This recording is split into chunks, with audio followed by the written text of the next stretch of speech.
Hello friends. ऐसे कि आप देख सकते हो कि प्रीवियस यूनिट में हमने क्या पढ़ा था ऐसे यूनिट्स के बारे में, और कैसे इंटरनेशनल ऐसा यूनिट्स क्या क्या होते हैं। The 7 base units: length, metre, mass, length, mass, luminous intensity, what the current, everything we have learned about the previous topic. इस पर हम देखेंगे कि मास और वेट में क्या डिफरेंस होता है। मास और वेट में क्या डिफरेंस होता है? तो मास क्या होता है? मास कोई भी एक बॉडी का इंटरनल प्रॉपर्टी होता है। आप कोई भी बॉडी ले लो, उसका इंटरनल मास क्या होता है? इंटरनल प्रॉपर्टी होता है। वो कहीं भी आप मास को देखो तो मास क्या रहेगा? फिक्स रहेगा। बट वेट वेरी करेगा। क्यों? The amount of matter present in substances. Suppose कोई भी एक ऑब्जेक्ट है, सपोज मार्कर है, तो इसका जो मास है, मैं यहां रखूं या कहीं भी रखूं, इसका मास जो रहेगा वो सेम रहेगा, because mass is internal matter. Because the amount of substances present in this matter, वो तो फिक्स रहेगा कहीं भी रहे। बट अगर मैं वेट को कहूं तो weight is not like that.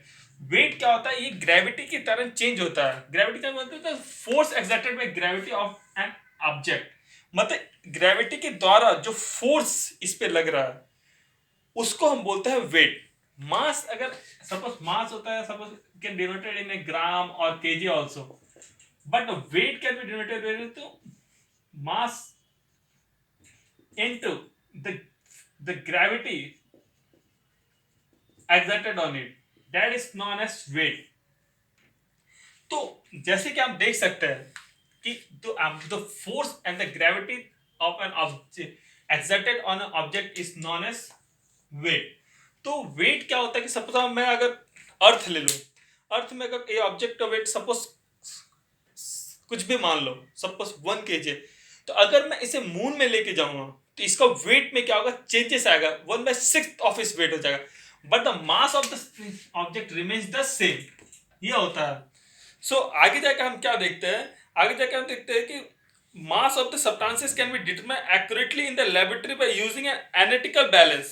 Mass of an object can usually be determined in the laboratory by the analytical balance. मतलब हमें कुछ ऐसा करना होगा कोई ऑब्जेक्ट का मास निकालने के लिए कि उसे हमें ग्रेविटी से मल्टीप्लाई करना होगा, डिवाइड करना होगा। अगर सपोज हमें वेट पता है तो ग्रेविटी से अगर हम डिवाइड करते हैं तो हमारा उसका मास निकल जाएगा। और कहीं अगर ग्रेविटी नया हो कोई ऐसे प्लेस में, तब भी हम ऑब्जेक्ट का मास निकाल सकते हैं। ओके। और जैसे कि हम आगे देखेंगे अब कि द वॉल्यूम के बारे में। The volume it is nothing but the amount of space occupied by ये सब्सटेंसेस। आगे हम देखते हैं कि वॉल्यूम क्या होता है। Volume is nothing but, here you can see volume. Volume क्या होता है? Volume is nothing but the space, कोई भी मतलब सब्सटेंसेस के द्वारा जितना स्पेस ऑक्युपाई किया गया उससे हम बोलते हैं वॉल्यूम।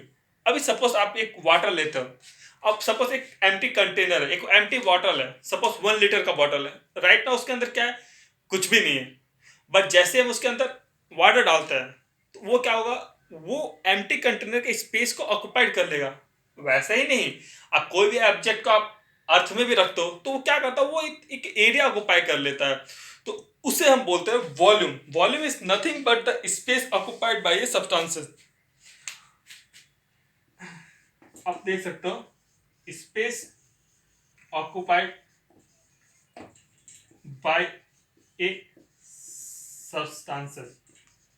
सॉरी, मैं हैंडराइटिंग थोड़ी उतनी अच्छी नहीं है, पर थोड़ा आप मैनेज कीजिएगा। कुछ भी डाउट हो तो कृपया आप कमेंट में मुझे लिख के बताइएगा, मैं आपका डाउट क्लियर करूंगा। ओके। तो अब वॉल्यूम्स का यूनिट क्या होता है? वॉल्यूम का यूनिट होता है लेंथ का क्यूब। मीन्स किसी भी आप मीटर क्यूब ले लो, सेंटीमीटर क्यूब ले लो, सारे इसमें आ जाएंगे। द ऐसा यूनिट ऑफ वॉल्यूम क्या होता है? द ऐसा यूनिट ऑफ वॉल्यूम होता है मीटर क्यूब। इसका ऐसा यूनिट क्या होता है? मीटर क्यूब होता है। ओके। ये सब कृपया करके ध्यान दीजिएगा, क्योंकि आने जाने में हमें इसकी हेल्प लगेगी। जब हम न्यूमेरिकल सॉल्व करेंगे या फिर कुछ हम बेसिक प्रॉब्लम सॉल्व करेंगे तो इसकी हमें जरूरत पड़ेगी। ओके।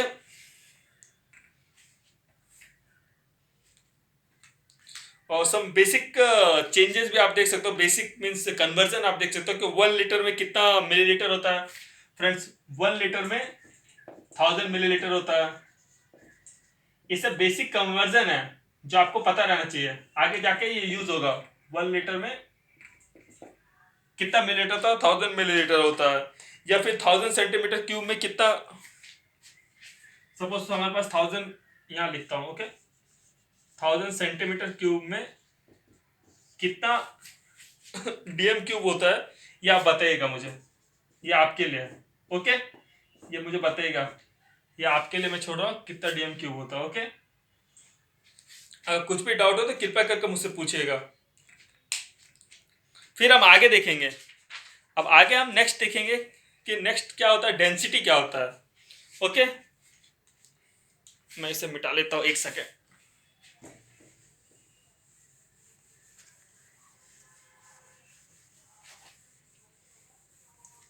हाँ फ्रेंड, तो अब हम देखते हैं आगे जाके कि डेंसिटी क्या होता है। डेंसिटी क्या होता है, density the substances, it's the amount of mass per unit volume. Density of A substances को हम कैसे मेजर करते हैं, सपोज किसी भी ऑब्जेक्ट का डेंसिटी हम कैसे मेजर करेंगे, मतलब उसकी डेंसिटी कितनी है, तो उसे हम मेजर करते हैं मास पर यूनिट वॉल्यूम, मतलब वॉल्यूमेट्रिक ये में अगर हम मेजर करते हैं तो हम उसे देखते हैं कि कोई भी ऑब्जेक्ट का यूनिट वॉल्यूम में कितना मास है, वो हमें ये बताता है कि उसकी डेंसिटी कितना है। तो हम यहाँ पे देख सकते हैं मास का हमारा ये क्या रहता है, मास सपोज हमारा यूनिट क्या है, मास का यूनिट केजी है, वॉल्यूम का क्या है, मीटर क्यूब है, तो डेंसिटी का यूनिट क्या हुआ, केजी मीटर क्यूब होगा, ओके। तो हमारी यूनिट्स आने जाने जैसे हम आगे बढ़ जाएंगे तो ये हमारे यूनिट्स जो है ये हमें बहुत हेल्प करेंगे। तो कितना करके इसे ही आप याद रखिएगा कि किसके किस तरीके से डिनोट किया जाता है, मास को, वॉल्यूम को, तो ऐसा यूनिट सबके याद रखिएगा, ओके। फिर आगे जाके अगर हम देखते हैं टेम्परेचर, टेम्परेचर क्या होता है,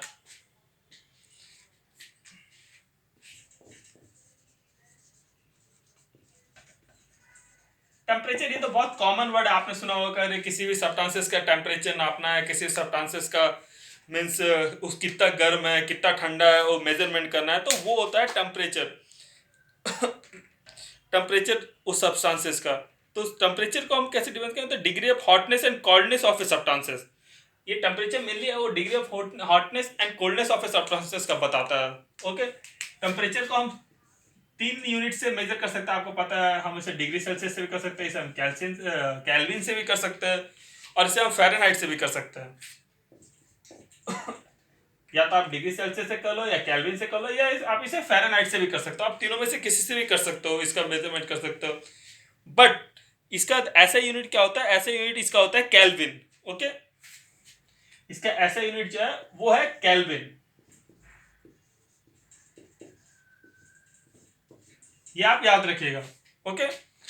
तो हम इसका अगर कन्वर्जन देखते हैं तो इसका कन्वर्जन का एक रिलेशनशिप है इन तीनों के बीच में, तो वो रिलेशनशिप कैसा है आप देख सकते हो, F is equal to 9/5 C 9/5 C plus 32, ये इसका कन्वर्जन है। आप देख सकते हो, आप किसी का भी आपको एक ये पता हो, आप उसे सब्स्टिट्यूट करोगे तो आप उसका, सपोज आपको डिग्री सेल्सियस पता है, आप सब्स्टिट्यूट करोगे तो आपको फ़ारेनहाइट पता चल जाएगा। सपोज आपको फ़ारेनहाइट पता है तो आप सब्स्टिट्यूट करोगे तो आपको डिग्री सेल्सियस पता चल जाएगा। और सपोज आपको कैल्विन पता है, आपको डिग्री सेल्सियस में चेंज करना है, तो आप ये भी कर सकते हो, Kelvin equal to degree Celsius plus 273.15 I think 273.15 आप ये कर सकते हो। इससे भी आप पता कर सकते हो, सपोज आपको डिग्री सेल्सियस पता है, आप कैल्विन पता करते हो, आपको कैल्विन पता है, आप डिग्री सेल्सियस होता है, दे आर जस्ट, अगर हमें कुछ भी पता है तो हम किसी के फॉर्म में भी चेंज कर सकते हैं, पर हमें ये पता है कि हमारा कैल्विन जो है वो इसका ऐसे यूनिट्स है, ओके।